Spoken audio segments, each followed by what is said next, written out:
of the things we want to talk about today is something that's happening at the Capitol. Gun control, gun violence will really be kind of a center point today.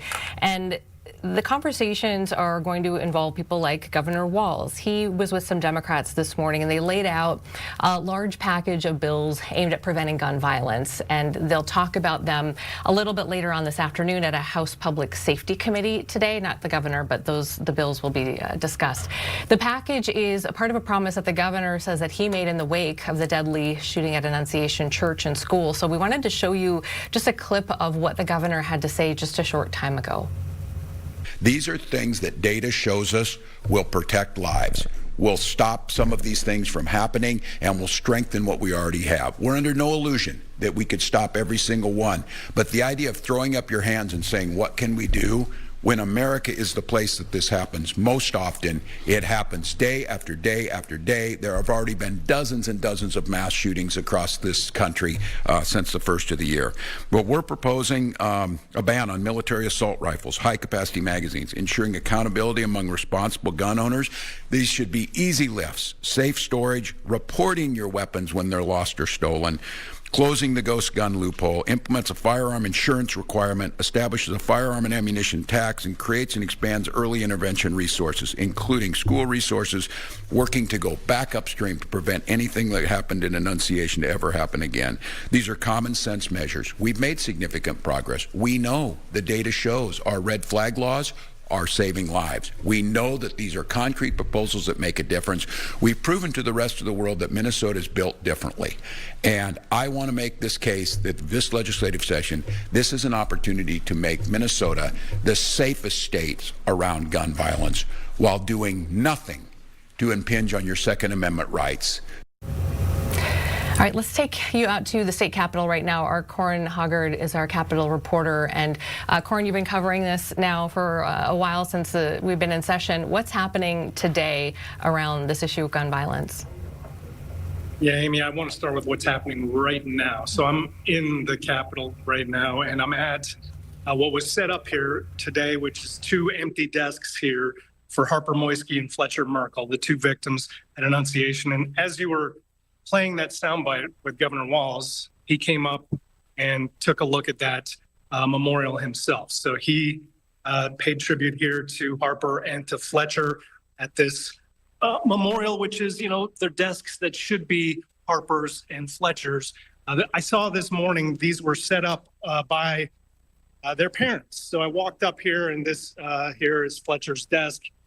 Some of the notes he was taking. I saw Harper's parents setting this up this morning and adding daisies to it because apparently she was a big fan of daisies and she had a very bubbly personality. And so that was going on here this morning. You see that the governor's talking to some folks who were also out here seeing this tribute to Harper and Fletcher, but I want to keep moving a little bit here today. So, you were talking about the gun control package, and there are a series of bills that will be heard in that Public Safety Committee that includes pretty much everything that the governor was proposing for a special session after the Annunciation shooting happened on August 27th.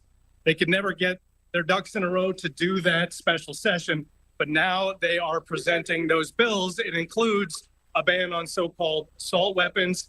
It includes a ban on high-capacity magazines, and there are a few other bills in there as well. The governor sees these as a package together, not willing at this point to kind of peel off any of the bills that would, in their minds, protect Minnesotans. They say that, they have 69% of Minnesotans who support the bills that they are pushing right now, which, like I said, the ban on so-called assault weapons and the high-capacity magazines. Now, I'm stepping outside here. It's a little cold, but it's worth it because there's another art installation. In addition to the two desks for Harper and Fletcher, there are 60 more desks empty and sitting outside here of the Capitol. And these represent each of the children who has died by gun violence in Minnesota since 2021.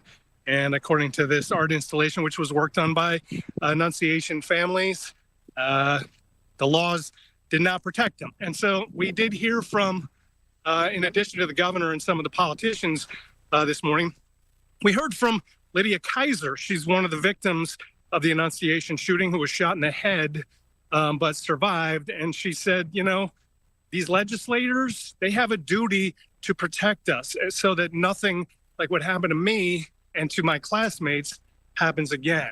And so that's the message there. But, you know, their chances of getting these bills passed in this very, very close legislature with a tied House and a one-vote majority for the DFL in the Senate, their chances of passing these gun safety bills are relatively low, I would say. The DFLers who have authored these bills say that they have talked to Republicans.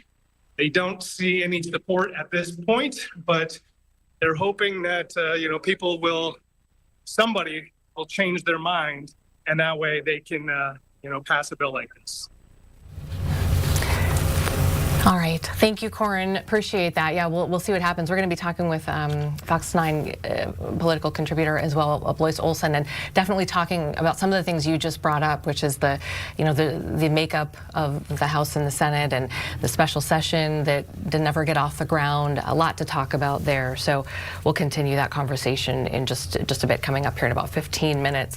Another thing